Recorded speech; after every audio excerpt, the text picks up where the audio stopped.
Saya hanya berdoa saja, ngadu sama Tuhan. Dia begitu sama saya. Makanya saya dalam menjawab di pengadilan, kalau kalian menjolimi saya, maka Allah akan mempermalukan kalian satu persatu. Dan itu ternyata Allah lakukan. Dan saya punya pengalaman orang yang ngerjain saya, dari yang stroke sampai mati banyak. Makanya bagi saya pembalasan itu adalah haknya Allah, bukan saya. Jadi kalau ada orang mengatakan saya gini, lu mana bisa jadi presiden, Hok? Ya udah, aku cuma ngomong saja.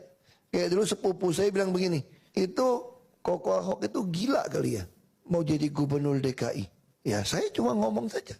Apakah lalu saya pikir Tuhan bilang saya bisa jadi presiden? Oh enggak. Enggak ada tuh di kitab manapun. Itu kadang-kadang itu dukun palsu itu ngomong gitu. Itu nabi-nabian palsu.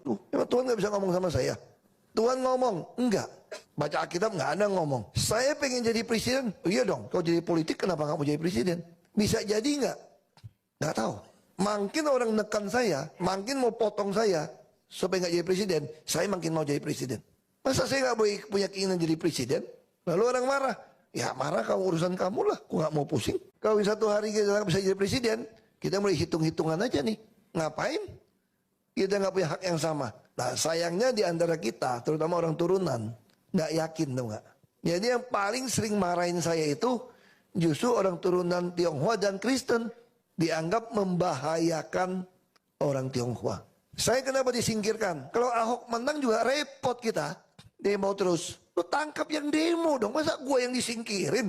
Kalau kita mau berpikir secara hukum kan? Tapi kita enggak. Ini cara berpikir yang salah.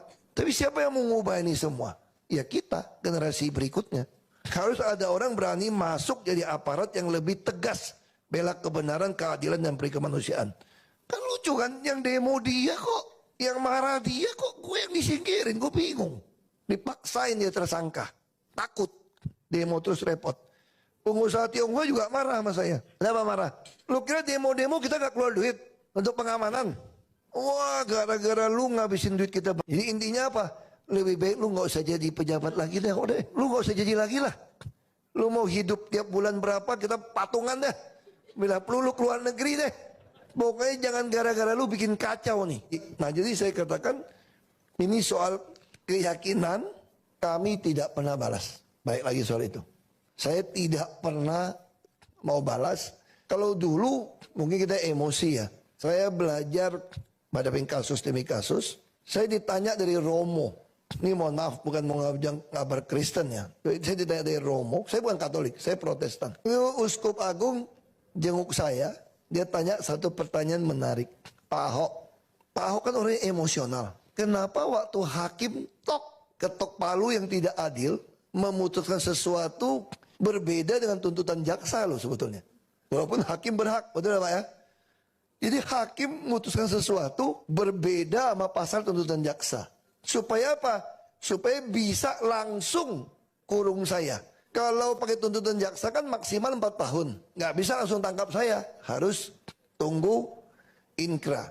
Tapi kepentingan politik, Ahok lebih baik dikurung. Kalau tidak dikurung, bunganya datang gitu banyak. 1000 lebih orang datang ke balai kota sampai Oktober. Apa nggak kacau balau ibu kota? Satu-satu cara, masukin dia. Taruh di Cipinang, bahaya juga. Kalau terbunuh gimana? Jadi saya dikarantina lah di Makobrimob. Nggak boleh lihat aspal, nggak pernah tahu jalan di depan kayak apa. Itu terjadi sama saya. Uskup tanya begini, itu kan banyak wartawan sudah siap live. Kalau yang saya kenal Ahok itu, begitu keluar, pasti ngoceh gitu. Kan wartawan lagi. Semua stasiun TV nasional kan sedang live. Kok Pak Ahok juga nggak ngomong? Terus mukanya katanya, waktu dalam sidang itu, kok bisa begitu alami, sampai nunduk lagi. Hormatin tuh hakim. Saya udah khawatir Pak waktu nonton TV itu Pak. Saya pikir Pak Ahok akan loncat buka sepatu atau loncat timpuk itu hakim. Ini enggak. Pak Ahok nunduk kasih hormat dengan muka tidak marah, tidak dibuat-buat. Sampai turun dari mobil di Cipinang, kita lihat muka Pak Ahok kayak biasa aja. Tapi di dalam tuh saya bisa tenang banget. Itu uskup tanya sama saya. Saya bilang saya nggak bisa jelasin waktu itu. Ada damai sejahtera di saya yang saya nggak bisa jelasin sama orang. Saya ada damai nggak bisa saya jelasin. Ya, saya temukan itu ada ayatnya ternyata. Di Filipi 4 ayat 7. Dan kamu akan mengalami damai sejahtera Allah yang melampaui segala akal pikiran manusia. Damai sejahtera Allah ini akan memelihara hati dan pikiranmu dalam Kristus Yesus. Artinya apa? Anugerah. Jadi Allah saya mengizinkan ini terjadi pada saya. Dia juga memberikan anugerah damai sejahtera pada saya saat itu. Ini anugerah. Makanya saya bisa langsung melihat ke sejarah 500 tahun yang lalu ketika kaum reformator dibakar hidup-hidup oleh putusan gereja juga. Mereka bisa sambil dibakar sambil nyanyi himne dukung satu dengan yang lain. Itu yang membuat John Calvin seorang pengacara jadi bertobat menjadi teolog Kristen Calvinis. Karena dia melihat orang dibakar punya damai sejahtera. Lalu dia masuk ke dalam Alkitab, saya cerita sama uskup itu. Ketika Stefanus ditimpuk, mau mati, dia nggak marah, dia malah berdiri. Minta Tuhan terima rohnya dia. Kalau kita balik ke Yesus sendiri, orang Kristen percaya Yesus itu adalah 100% manusia, 100% Allah. Jadi firman Tuhan jadi manusia itu Yesus. Mereka ketika Yesus disalib, roh Allah meninggalkan dia. Harusnya secara psikologi dia teriak. Mereka dia teriak, Allah, Allah, mengapa kau tinggalkan aku? Secara psikologi, Yesus harusnya maki-maki orang, teriak-teriak. Tapi dia gitu tenang. Saya yakin ini adalah anugerah damai sejahtera Allah pada dia. Itu yang saya alamin. Jadi saya percaya, kalau Allah mengizinkan seorang jadi martir, ditembak pun, dihukum pancung pun, dia pasti punya damai sejahtera itu. Asal itu dari Allah. Dan dia tahu Allah nggak pernah salah. Ini anugerah. Lalu yang kedua saya bilang, ini memang usaha kita. Ini Kolose 3 ayat 15. Hendaklah, kembali kita mesti lakukan nih. Hendaklah damai sejahtera Kristus memerintah hatimu. Sebagaimana kamu dipanggil menjadi satu tubuh dan bersyukurlah. Ini kita lakukan. Maka saya minta damai sejahtera Kristus yang mati di kayu salib, yang dihina orang ada jin itu, memerintah hati saya. Dan saya penuh ucapan syukur. Jadi saya bilang itu yang saya alamin. Dia kalau Bapak tanya, kenapa bisa, cara gimana? Saya bilang ini anugerah dan usaha. Saya percaya ketika Allah mengizinkan sesuatu terjadi, dan kita bisa bersyukur menerima itu, tahu ini adalah kehendak Allah, pasti kita akan dapatkan damai sejahtera. Shalom, salam jumpa dalam kasih Tuhan Yesus bersama saya Pendeta Mel Atok. Saya mengucap syukur bahwa saat ini saya bisa kembali berbagi video dengan semua sahabat saudara yang mendukung channel pemberitaan Injil yang saya lakukan. Dan saya percaya bahwa setiap orang yang menabur apapun, semua akan menuai tepat pada waktunya, terutama demi kepentingan Injil Kristus. Menarik bahwa video yang di depan, dan saya rasa bahwa ini video yang sangat menarik. Saya dapat video ini ketika saya dalam perjalanan dari Kupang ke Manokwari, Papua Barat, karena ada tugas kebaktian kebangunan rohani dan sejumlah pemberitaan Injil lain yang ada di kota Manokwari bersama hamba-hamba Tuhan di Manokwari. Saya waktu transit di mana ya, Makassar atau Surabaya begitu, saya buka di grup pelayan kami, grup pelayan Tuhan di Amazing Grace, dan ada yang membagikan satu video menarik, yaitu video yang sudah Anda tonton di depan tadi, seputaran Pak Ahok menggunakan satu momen untuk menjadi kesempatan memberitakan Injil. Dan bagi saya ini adalah teladan menarik bagi semua orang Kristen, teristimewa para pendeta, para hamba Tuhan seperti saya. Kalau seorang pejabat publik seperti Pak Ahok yang ya sosok yang kontroversinya cukup tinggi, luar biasa di Indonesia, seperti yang dia tuangkan di dalam saya anggap aja khotbah tadi itu, ya itu luar biasa. Dan kita tahu, kita dengar, apalagi kita yang belajar teologi, lihat cara Pak Ahok menjelaskan dengan sejarah dasar ayat. Padahal dalam video tadi beliau ada dalam satu pertemuan atau satu acara yang tidak semuanya orang Kristen. Tapi ketika ditanyai tentang soal kebencian apa yang pernah dia alami sampai di penjara di waktu-waktu yang lalu itu menjadi momen yang luar biasa bagi seorang Pak Ahok. Dan bagi saya ini adalah satu contoh teladan orang Kristen yang sangat baik bagi setiap kita orang Kristen yang ada di Indonesia. Memang kalau sosok Pak Ahok ini, kalau kita bicara pasti kontroversi juga ada dong. Mungkin ada di antara saudara yang nonton video ini dan berkata, ngapain sih Pak Mel suruh kita teladani seseorang yang rumah tangganya mengalami perceraian, katakanlah begitu, lalu menikah baru, sedangkan di Kristen kan jelas, ya toh tidak boleh cerai dan seterusnya.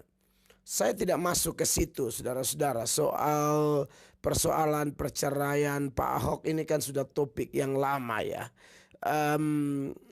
Pak Ahok bergereja di gereja tertentu dan tentu gereja di mana Pak Ahok bernaung, kalau saya tidak salah loh ya, saya tidak salah, mungkin Pak Ahok bergereja di gerejanya Pak Tong, Pak Stephen Tong. Karena saya pernah nonton acara atau talk show atau diskusi obrolan maksud saya Pak Ahok dengan Pak Saudara Daniel Mananta. Di sana Pak Ahok sempat bagi pengalaman itu. Tapi kita tinggalkan itu sebentar, itu urusan pribadi orang.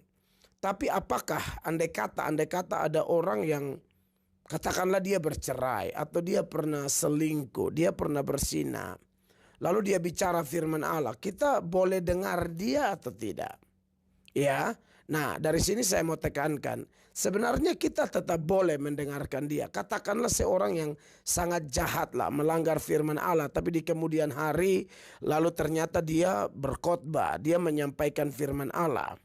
Apakah kita tidak boleh mendengarkannya? Saudara, kalau perhatikan firman Allah di dalam Matius pasal 23, ya ayat 1 dan seterusnya, 1, 2, 3, ya toh. Saudara lihat di sana bahwa Tuhan Yesus bilang ahli-ahli Taurat dan orang Farisi itu mereka sudah menduduki kursi Musa, artinya ada jabatan di sana, ya, dan apa yang mereka ajarkan kamu harus ikut, sekalipun mereka mengajarkannya tapi tidak melakukannya. Tapi sepanjang yang diajarkan itu benar, maka saya pikir dengan dasar ayat itu bahwa tidak ada masalah. Toh andai kata loh ya, dia khotbahnya pintar, tahu-tahu dia bikin pelanggaran A, B, C gitu loh. Jangan karena pelanggarannya lalu kita tolak kebenaran yang benar-benar adalah kebenaran Injil yang sejati. Seperti itu. Oke lah kalau alasan katakanlah orang bercerai begitu ya. Seperti kasus Pak Ahok itu sudah sangat terkenal kan di Indonesia. Tapi saudara, apakah kalau ada orang yang punya masa lalu seperti itu, lalu nasihat-nasihatnya kita tidak usah ikut, begitu? Kalau memang demikian, harusnya kita tidak pakai kitab Amsal dan kitab Mazmur yang ditulis oleh Raja Daud dan juga Amsal yang ditulis oleh Salomo. Buktinya sampai hari ini hampir semua orang Kristen pasang status, khotbah, renungan, ayat emas, Amsal dan Mazmur yang notabene ditulis oleh Raja Daud, Salomo yang istrinya sampai 1000. Raja Daud yang jelas-jelas merampas istri orang. Nah, berarti yang kita tidak boleh turuti apanya? Merampas istri orangnya tidak boleh. Poligaminya tidak boleh. Ya, kawin cerainya tidak boleh. Ya, jadi kalau saudara bilang, oh iya kita tidak setuju kalau apa Pak Ahok cerai ya, saudara jangan cerai dong. Saudara jangan cerai, ikut firman Allah, hanya maut yang bisa memisahkan. Kita nggak usah cerai, sayangilah, hormatilah pasangan kita masing-masing, kan begitu ya. Tetapi saudara, yang saya maksudkan ialah isi dari pembicaraan Pak Ahok yang saya boleh sebut ini khotbah. Ini tangkap peluang untuk menyampaikan firman Allah, bagaimana kekuatan orang Kristen itu adalah anugerah, damai sejahtera yang berasal dari Kristus yang memampukan kita mengampuni orang, memaafkan orang lain, dan memampukan kita untuk terus maju sekalipun kiri kanan menyakiti kita, melukai kita. Bahkan secara jujur, kesakitan-kesakitan yang orang percaya alami ini sebenarnya bukan hanya dari setan atau alat-alat setan seperti nabi palsu, orang-orang jahat yang benci Injil lalu menyerang kita, berupaya dengan segala cara menghalangi kita untuk memberitakan Injil. Sebenarnya bukan itu, tapi kita juga orang berdosa. Saudara dengar, saya dan saudara ketika terima Yesus, kita disebut ciptaan baru, yang lama sudah berlalu, yang baru sudah datang. Bahkan Roma 8 ayat 1 mengatakan tidak ada penghukuman bagi orang yang ada dalam Kristus. Tetapi kita menjadi baru itu dalam hal apa? Status kita. Kita sudah tidak lagi ada di zona kebinasaan, zona antrian panjang menuju neraka. Tidak. Kita ada dalam zona keselamatan yang pasti dan tidak berubah. Ya kan? Tetapi bukan berarti kita sempurna. Kita sempurna kalau di sorga. Ibrani 12 ayat 23. Ya kan? Di sini kita masih bisa salah, ya. Nah, akibat dosa dan salah kita itu saya sudah bilang tadi bahwa penderitaan bukan hanya dari setan atau alat-alat setan seperti nabi palsu, orang jahat dan lain sebagainya yang tidak suka dengan kebenaran. Seringkali kita khotbah sampaikan firman Allah, lalu mereka benci, lalu mereka cari-cari juga kelemahan kita, lalu mereka serang balik. Saya sering alami itu ketika saya tegur persinahan, saya tegur kebiasaan melanggar firman Allah. Orang-orang yang mau bertobat dia akan bertobat, tapi yang tidak mau dia akan tunggu kapan pembicara seperti saya ini melakukan kekeliruan. Apakah saya bisa keliru? Bisa dong. Dan itu menjadi momen di mana orang serang kita. Tapi lepas dari itu, memang setiap dosa yang kita alami sekalipun kita sudah diselamatkan, pasti masuk surga. Tetapi saudara tahu kita masih menderita gara-gara dosa-dosa kita. Karena kalau Bapak Ibu baca, saudara-saudara baca dalam Ibrani pasal 12, ya kan, mulai ayat 6 sampai ayatnya yang ke-11, di sana jelas bahwa kita tidak boleh anggap enteng didikan Tuhan. Tuhan menghajar anak-anaknya. Anak-anak gampang tidak dihajar, tapi Tuhan hajar untuk apa? Untuk kita semakin baik dan hidup dalam kekudusannya. Artinya bahwa kita yang belum sempurna ini, sepanjang masih pakai tubuh biasa, belum pakai tubuh kemuliaan, kita bisa mendapatkan salah satu sumber penderitaannya adalah kesalahan-kesalahan kita sendiri. Omongan kita, ya toh, lalu postingan kita, ya semua kita tanpa kecuali. Tidak ada orang yang di bumi ini dalam Yesus lalu dia tidak bikin pelanggaran lagi, tidak ada. Ini juga bukan rekomendasi supaya kita bikin pelanggaran, bukan. Tapi itu apa adanya kita. Yang dituntut oleh kitab suci adalah apa? Kita berusaha melawan keinginan daging. Kita berusaha menyenangkan Tuhan. Kalaupun gagal, bangkit lagi, bangun lagi dan seterusnya. Tapi itu tidak membuang kebenaran bahwa kalau kita melakukan dosa, Bapa tegur kita. Dan sepanjang ayat yang saya kutip tadi, Ibrani 12 ayat 6 sampai 11 itu, dalam ayat-ayat itu jelas bahwa kalau ditegur tidak mendatangkan sukacita, tapi duka cita. Artinya sakit, tidak enak.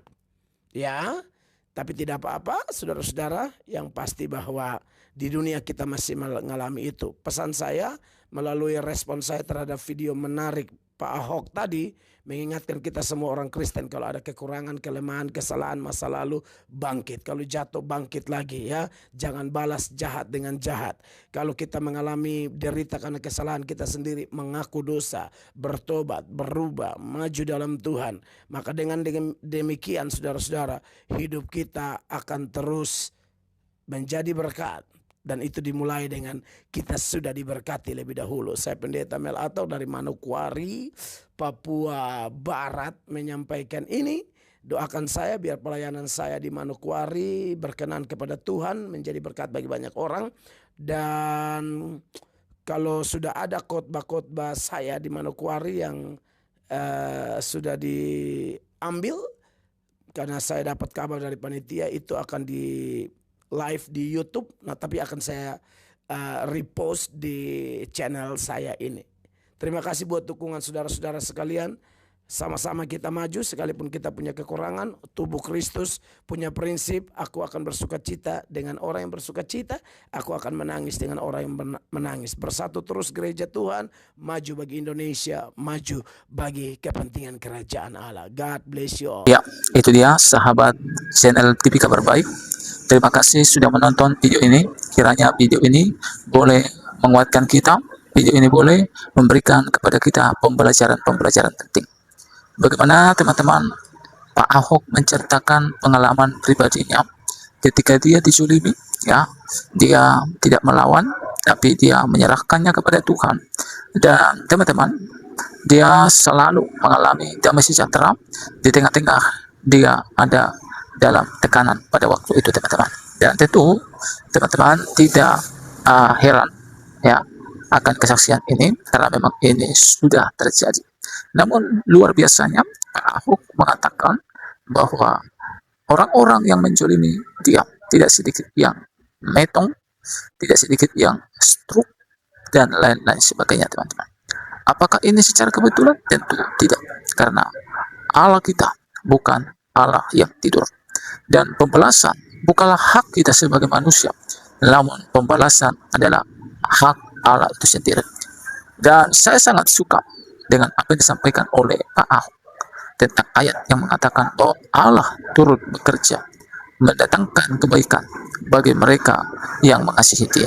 Jadi inilah kiranya yang perlu kita lakukan, ya, apalagi sekarang ini ya Kristen fobia semakin merajalela. Gereja-gereja ditutup, orang-orang Kristen dilarang beribadah, gereja-gereja mendapatkan ancaman-ancaman.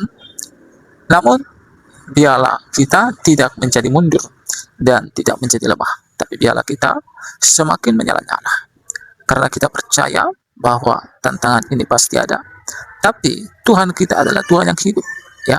Dialah yang akan melakukan pembalasan kepada orang-orang yang menjolimi umatnya, khususnya teman-teman, ya. Dan teman-teman, walaupun memang ya banyak sekali yang lolos, ya, pelaku-pelaku intoleran, khususnya yang merusak rumah ibadah, ya, yang mengganggu orang Kristen ibadah, banyak mereka yang lolos. Mungkin mereka lolos dari hukum dunia, namun mereka tidak akan pernah lolos dari hukum Tuhan itu sendiri, ya, teman-teman. Dan itu sudah terbukti, dan Pak Ahok telah melihatnya, dan Pak Ahok telah mengalaminya, yaitu pembelaan Allah nyata bagi umatnya yang percaya, yang berharap kepadanya, ya. Makanya teman-teman, kalau kita baca dalam Kisah Rasul, ketika Paulus yang dulunya sebelum dia bertobat namanya Saulus, menganiaya jemaat-jemaat, menangkut jemaat-jemaat, ketika di tengah-tengah perjalanan menuju dia untuk menangkut orang-orang Kristen, dia melihat cahaya yang terang. Yesus berbicara kepadanya, Saulus, Saulus, mengapa engkau menganiaya aku? Dan teman-teman, dari sini kita mengambil kesimpulan bahwa ketika Saulus menganiaya jemaat-jemaat orang Kristen, Yesus dengan tegas mengatakan bahwa dia bukan sedang menganiaya orang Kristen, namun dia sedang menganiaya Tuhan Yesus, Tuhan orang Kristen itu sendiri.